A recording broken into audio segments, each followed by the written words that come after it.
Assalamualaikum warahmatullahi wabarakatuh.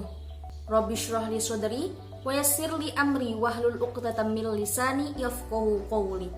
Sebelumnya perkenalkan, nama saya Askia Kotrul Jinan dari kelas 10 MIPA 1 SMA Sains Al-Quran Wahid Hashim Yogyakarta. Pada kesempatan yang berbahagia ini, izinkanlah saya sedikit menerangkan sebuah presentasi dengan tema mempertahankan kejujuran sebagai cermin kepribadian. Jadi tunggu apa lagi?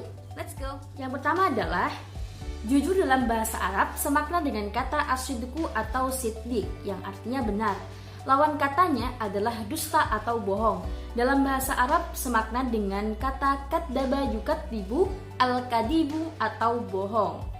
Jadi sebenarnya jujur itu apa sih? Secara umum jujur merupakan sebuah sifat yang membutuhkan kesesuaian antara perkataan yang diucapkan dan perbuatan yang dilakukan oleh seseorang.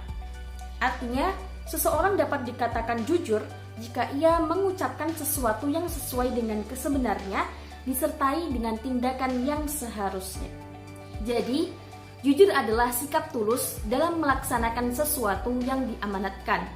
Dan orang yang melakukan amanat disebut dengan al-amin, yakni adalah orang yang terpercaya, jujur, dan setia. Jujur adalah suatu perilaku yang wajib diterapkan oleh setiap individu, karena jujur merupakan fondasi tegaknya suatu nilai-nilai kebenaran. Allah Subhanahu wa Ta'ala berfirman yang berbunyi, A'udzu billahi minasyaitonir rajim.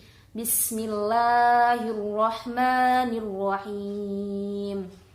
Ya ayyuhalladzina amanu taqullaha wa qulu qawlan sadida.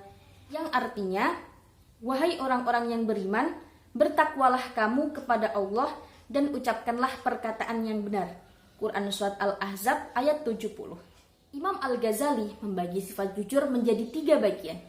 Yang pertama adalah jujur dalam niat, yang kedua adalah jujur dalam perkataan, yang ketiga adalah jujur dalam perbuatan.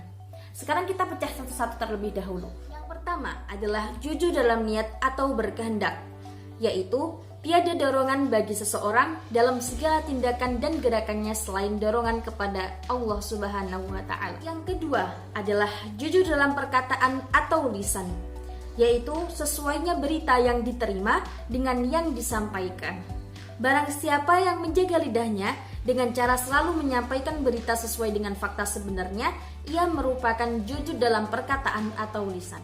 Yang terakhir adalah jujur dalam perbuatan atau amaliyah, yaitu beramal dengan sungguh-sungguh sehingga perbuatan zohirnya tidak menunjukkan sesuatu yang ada dalam batinnya dan menjadi tabiat baik baginya. Dalam suatu hadis dijelaskan, alaikum bisyudiki fa inna syudqa yahdi ilal birri innal birri yahdi ilal jannati.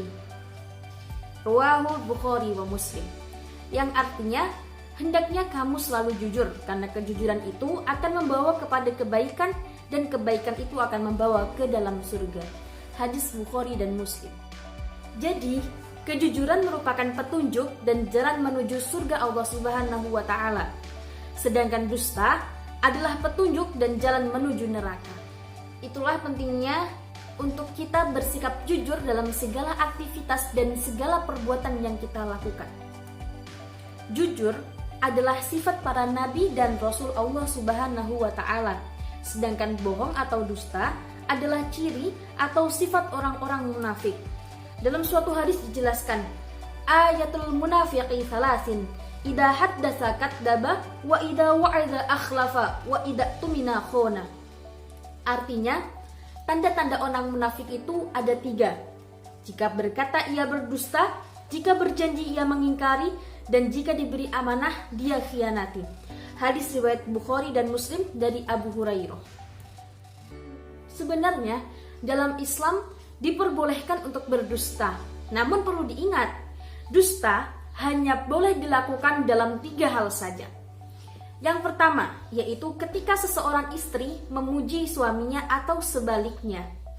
Yang kedua adalah ketika seseorang yang akan mencelakai orang yang tidak bersalah dengan menyatakan bahwa orang yang dicari tidak ada.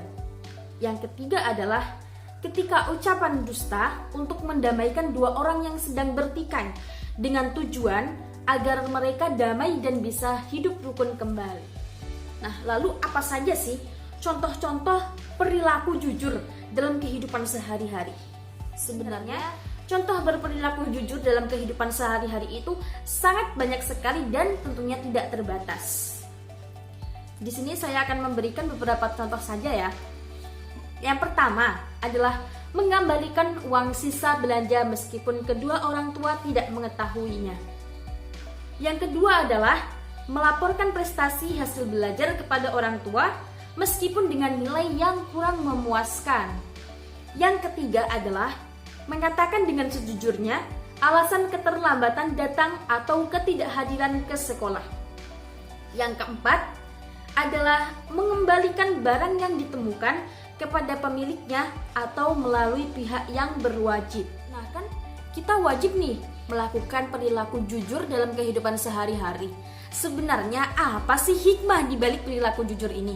Hikmah berperilaku jujur ini sangat banyak sekali dan luas sekali. Tentunya akan mengarahkan kita kepada hal-hal yang baik pula. Di sini saya akan memberikan sedikit contoh mengenai hikmah berperilaku jujur ya. Yang pertama adalah hidup akan menjadi tenang dan tentram. Jika kita mengatakan sesuai dengan yang sesungguhnya dan berperilaku sesuai yang sebenarnya, maka kita akan terhindar dari dusta atau bohong. Perlu diingat, apabila kita telah melakukan suatu tindak kebohongan, maka kita akan terus melakukan suatu tindak kebohongan-kebohongan lagi untuk menutupi kebohongan-kebohongan di masa lalu. Yang kedua adalah dipercaya oleh orang lain. Yang ketiga adalah kehidupan lebih harmonis dan seimbang. Yang keempat adalah memiliki banyak teman. Tentunya, karena dengan kita berperilaku jujur, maka orang lain akan percaya kepada kita. Dan itu akan memperpanjang relasi kita untuk mencari teman dan bersosialis. Yang terakhir adalah terbebas dari rasa saling mencurigai dan was-was. Kesimpulannya, kita harus selalu berperilaku jujur dalam kehidupan sehari-hari kita. Walaupun memang keadaannya tidak sesuai dengan apa yang kita harapkan, tetapi mengatakannya sebenarnya dan sesungguhnya adalah suatu tindakan yang sangat terpuji. Karena berperilaku jujur merupakan suatu akhlakul karimah yang dicintai oleh Allah Subhanahu wa Ta'ala. Mau dicintai Allah, maka kita harus jujur dalam segala aktivitas kita. Rupanya hanya itu saja yang dapat saya sampaikan. Semoga bisa bermanfaat bagi kita semua. Tak ada gading yang tak retak, begitu pula dengan apa yang saya sampaikan pada kesempatan yang berbahagia ini. Al-insanu mahalul khoto'i wan nisyan, manusia adalah tempat salah dan lupa. Sekian, mohon maaf apabila terdapat salah kata atau perbuatan yang saya lakukan. Billahi taufiq wal hidayah, waridho wa inayah, assalamualaikum warahmatullahi wabarakatuh.